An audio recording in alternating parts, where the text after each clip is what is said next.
Hello, everyone. I'm Kurt Lidke, board chair of Klamath Film, and you just watched High Anxiety, a very fun comedy with an inner monologue throughout. And we are now talking with the director and star of it, Dustin Wood, and the editor, Elijah Sullivan. Hey, guys, thank you so much for joining us.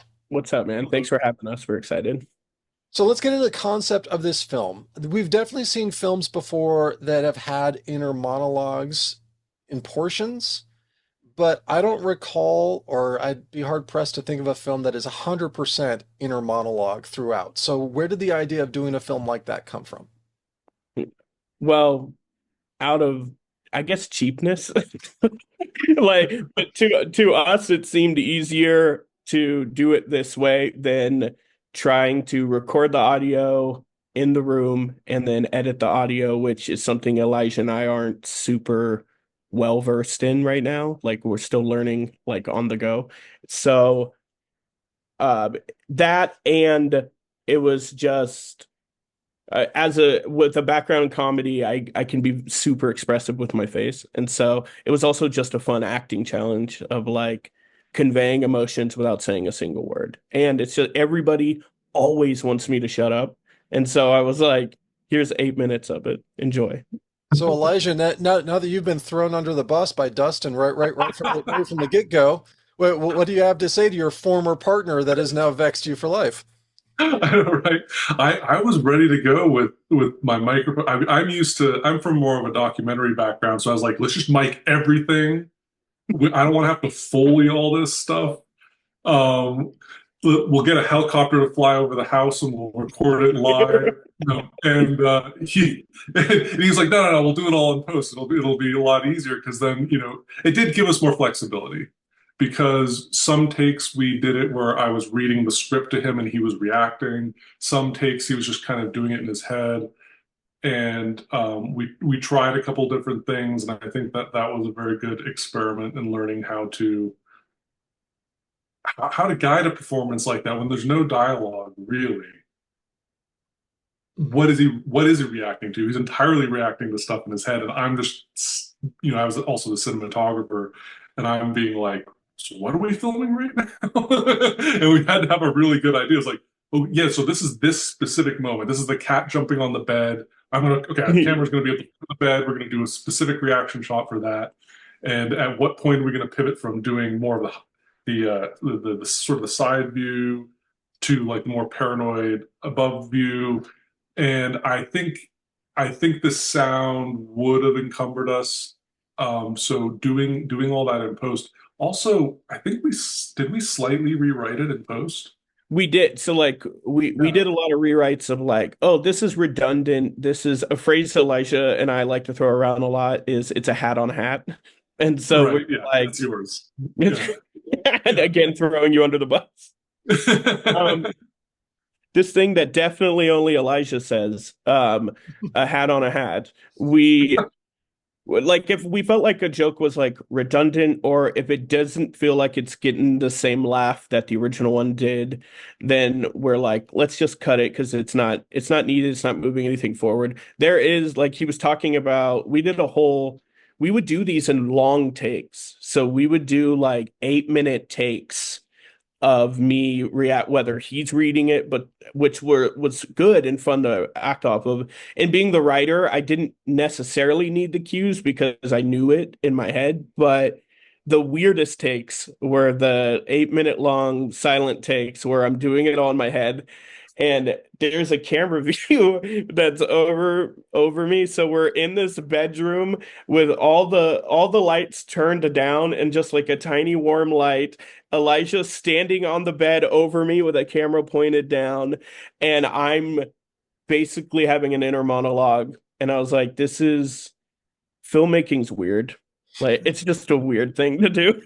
And that's where your stage training really came in handy. Is we would do takes sometimes where he'd just perform the entire thing in his head because I'm not necessarily reading something. He's not necessarily performing to a recording. He's just has the whole script in his head and he's sitting there going through the entire thing, the panic, the heart, the breathing, every single thing through the entire thing, all the way through to like rolling over at the end of the movie. he remembered the entire thing, and he could do it not robotically, but he could do it very precisely over and over again. Just helpful for continuity. Yeah, for You sure. you said the very key word that I was going to lead into, and that was silent. Because to me, when I watched this, even though you have an inner monologue going on, this very easily could also be presented as a silent film. All of the inner monologue, if you'd shot this in the 1920s, would have been, those cutaway cue cards that appear on Yeah. screen. But all of the expression, the emotive elements of it, your reactions are entirely from Charlie Chaplin, Buster Keaton, Harold Lloyd era of silent filmmaking, which is I'm a huge fan of that era because all of the acting is through expression, right? Yeah. And some of the greatest performances I think of all time are actually from the silent film era because what people are able to do when you cannot talk, but you still have to express, you still have to give an expression makes people such incredible actors. So um, you'd mentioned that you've had some theater training and whatnot, and obviously there was a dialogue that was came into the film afterwards. But Yeah. for your performance, you're having to be on camera purely telling this story through facial expressions and reactions. So how difficult was that to do? And did that make you think of like classic silent film while you were doing it? It did. So like I've always been a cinephile and very into film and the idea of acting, and my whole origin of screenwriting was I went and saw Predator 2 in movie theaters, and it was my first time feeling cognizant like this did not meet my expectations. And as a kid, I never had that feeling until that moment. I'd never, the concept of a movie being bad didn't exist to me because I was lucky enough to only see good movies. And I, I remember I was like complaining about it the whole drive home, and my brothers were like, "If you think you do better, write a different one." And so I went upstairs to my old like shitty computer that I only played Oregon Trail on, and I wrote this like 70-page like treatment for a different Predator 2, and then printed it out and put it in front of them, and they just looked at me like, "You're a psycho. We didn't mean really go right." And And that's how Predator It was all in. was made. yes, Yes, yeah, exactly. and it was all inspired by Buster Keaton. Yeah, it was all about. So I guess my silent film inspirations were Danny Glover and Predator too. Yeah, so this would No, have been it's much better if it was on a train in the Civil War. yeah, exactly. Yeah. No, I just all of that stuff has always been like super influential to me, and I've talked to Elijah about it like ad nauseum. My favorite actors are the ones that really um kind of tap into that micro expression thing, especially on film because you can be so close.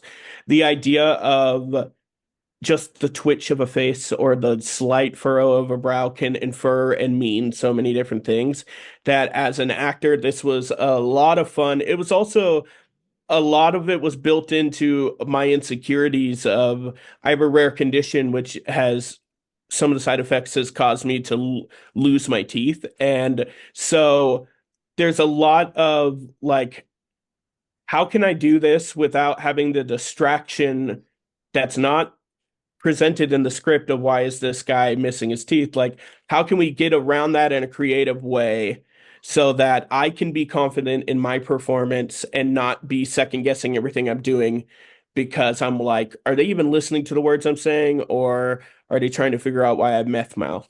And so, for lack of a better term, and so there was a lot of that.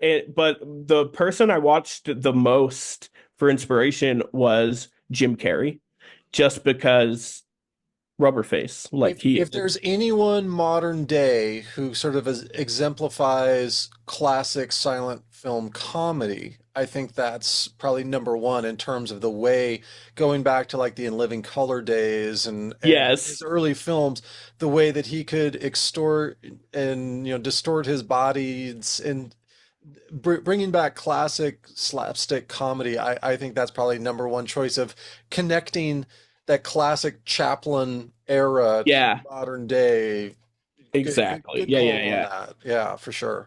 And just also like facial expressions are the funniest thing in the world. Like they'll always be funnier than a joke. And Elijah and I are a big fan of I Think You Should Leave on Netflix. And there's so much of that that's just like right here Yeah. in the facial expressions and without being said. And it was a lot of fun. And theater helped me a lot just because when you're not the focus on stage, you still have to be in the moment, in the scene, doing busy work or whatever, and all that's done silently, but you're still trying to convey something to the audience.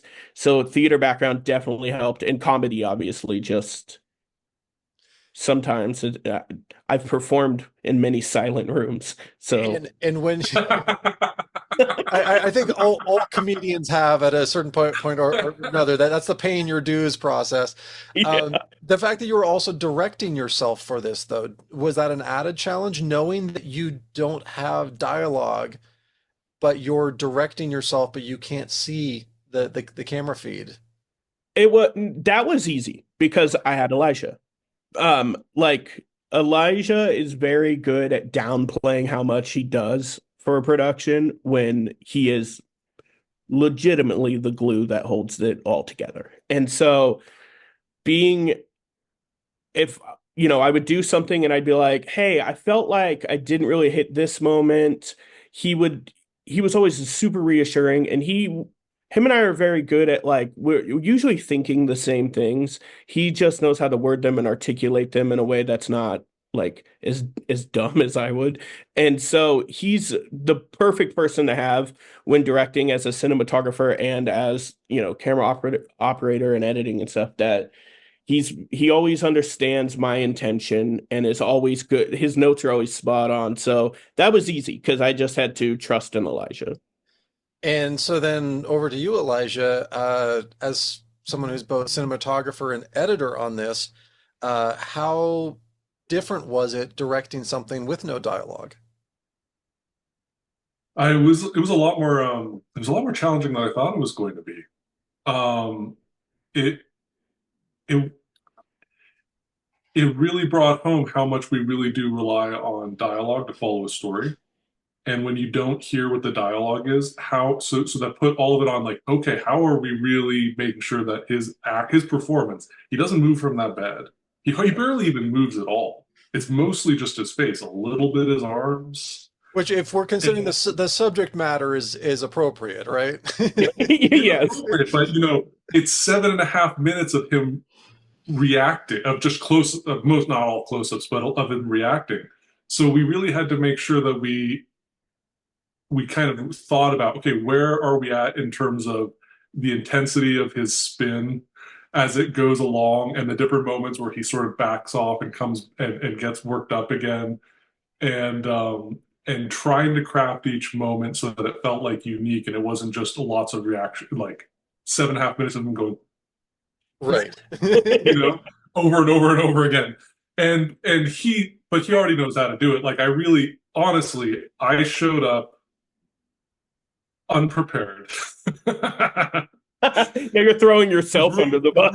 Yeah, yeah. The room that we were filming in already looked like a crime scene from a David Fincher movie. Um, I brought one little LED light, and there was I think a ring light there that I used for the kind of bluish fill. And I was like, great, I'll use that. I'll put the other light here. We mostly use the light from the lamp. I set up and he knew what he wanted. So I think we literally just were rolling within like half an hour or something like that. Okay. He's also Might have done- underplaying it though because he Yeah. put the key thing in that I feel like makes this different than any other kind of like comedy about marijuana or weed or being high is he was the one that was like the character is in a horror film right now because he doesn't know what's going on. So we need to light this like a horror film.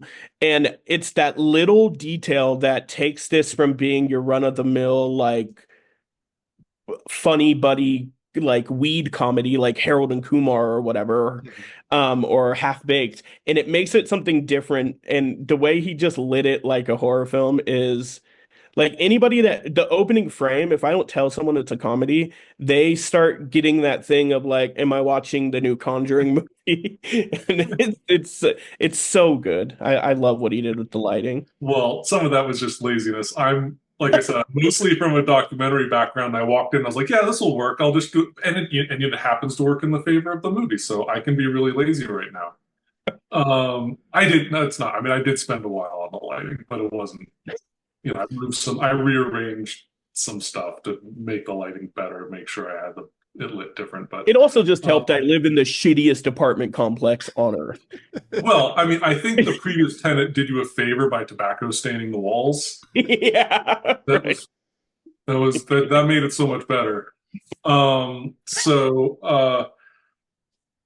Yeah, but what was I going to say? But and then once we got into post, it's easy because I have Dustin there as a co-editor. We have a great time when they're in the editing room together. That's half the reason I made it, is we had edited something together before and I had such a good time. I was like, yeah, let's do that again. And because when we're in there and we edit, for a few hours and we go, okay, now I'm kind of stuck. How are we going to do this thing? And Dustin always knows. Well, first of all, he always knows this take of that performance. This is the best. I know how to do the line reading that's going to go over this, and also hold that a beat longer. Cut to this. Like he knows how to make sure that the joke works. He's always working on the joke. He's always writing and rewriting the joke in his head. He has those stand-up comedian chops. He really cares about the craft. And then at a certain point though, when I'm editing and I'm trying to put it together, I'll get stuck and go, okay, what about that thing at the tail end of that one shot where there's like 1 second where this happens, and we'll use that and we'll fill in this little thing where you're stuck. That's perfect. That's great. And so I really enjoy working with them. I think we're a fun team. I hope we make more of these. Yeah. Oh yeah. We've been like stuck in editing rooms for 6 weeks with very little oxygen, survive of microwave. Not on this one. Not on this one, but the one we did previously. And we're just really good at that's why I feel like together we're a complete filmmaker because the things that I'm good at, he's not very strong at. The thing he's great at, I have no experience or any kind of skill in. And so we're really good at just kind of like completing those halves and looking at things in such a different way that somehow they kind of weave together and make something complete. Elijah brought up an interesting point that's very valid in this, in that as a stand-up comedian, every time you're on stage, you're actively focused on timing. They always say, that the key to comedy is timing, right? So, with every single live performance, if your timing is off or on based on the reaction of an audience. And so being able to translate that to being on camera, making sure that your timing is right. How much do you think that your on stage experience helped in being able to hit those perfect moments with just the right expression? Oh, it helped immensely. Like no doubt about it. The film wouldn't be what it is without my stand-up comedy experience and like a decade of it. Like I don't think I could have made this movie the way as funny as it is 5 years ago, because just all the different things that you learn from comedy and from failure in comedy. It's like most people get out of comedy because they're afraid of bombing, but when you bomb on stage, you are automatically a better comedian the next time because you're like, I don't ever want to live through that again. And so, like, I don't like having beer bottles thrown at me. So I think it helped like tremendously. And it's the one. I'm glad that you talked about the timing in comedy because it's the one thing that I think people overlook, and especially overlook in editing comedy films, because it's a different beast entirely than me going on stage. And if I bomb a joke on stage, I still have 50 minutes to recover and Right. and do all that, and they'll follow me, because nobody likes to watch people bomb.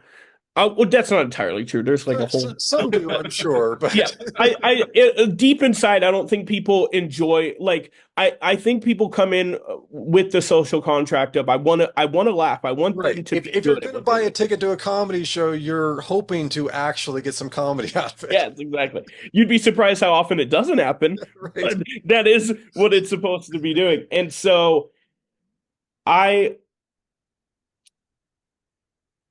I think that the timing is super important and to the point that I probably drove Elijah nuts, but there are things that are just funnier with like two more frames of waiting and it's always validating to me because as a comedian, comedians as in the whole are just insecure sociopaths. And so like watching like being so like it needs to be longer, it needs to be a frame longer or something. When you screen the movie and people react to the thing that you fought for, it's so validating to that side of you that wants to do comedy. And when people will come up are like, my favorite part is when you were just sitting there like looking around and like they get it.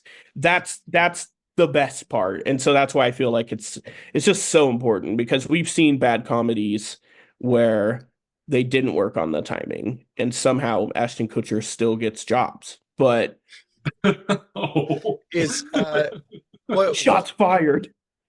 well, yeah, let's just throw everyone out. You've already taken out your business partner here, so might as well.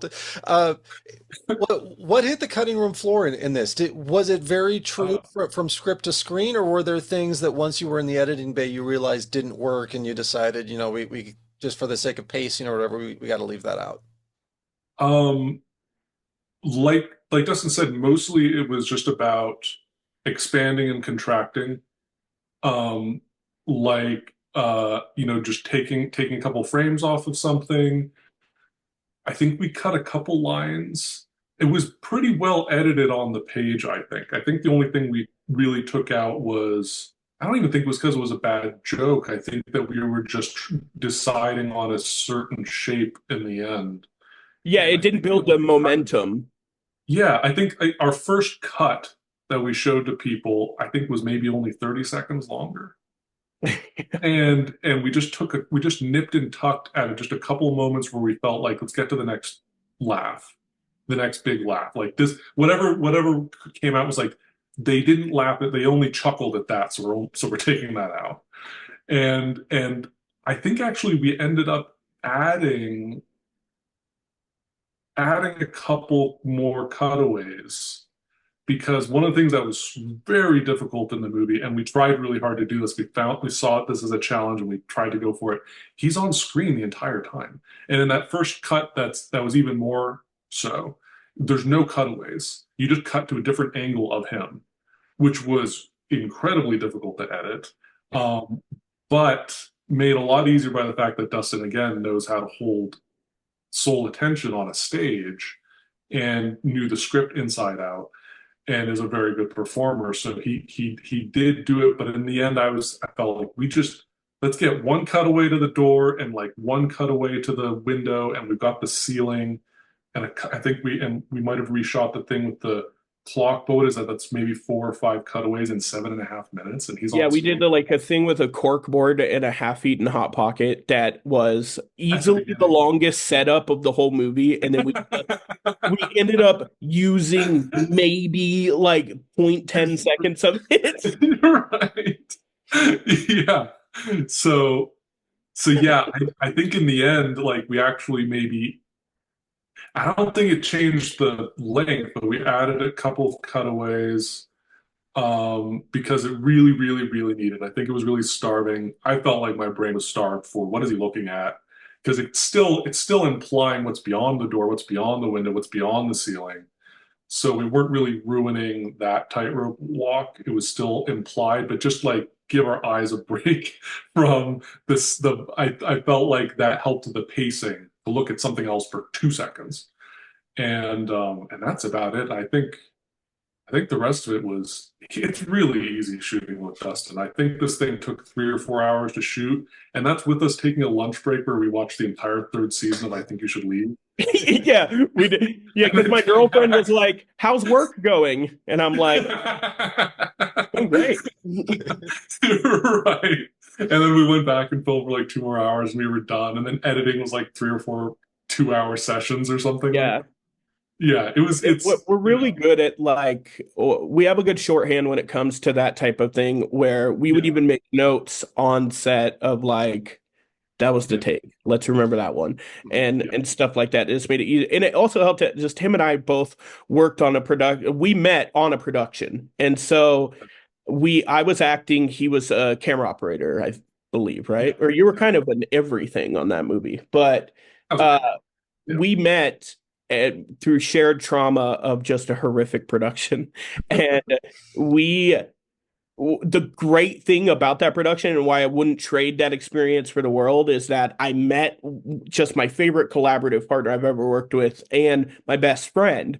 And then on top of all of that, we got a lesson in what not to do. And so that helped a ton in all of the like pacing and filming as being like anytime we felt ourselves kind of getting there, we held each other responsible of being like, hey, remember that train wreck? Let's not do that again. Well, Elijah, Dustin, thank you so much for joining us. Thank you for submitting this film to the Klamath Independent Film Festival. We are so excited to showcase this to our KIFF audience on Sunday, September 29th at 11 a.m. in our comedy block. And this film will also be available for a limited time on Eventive.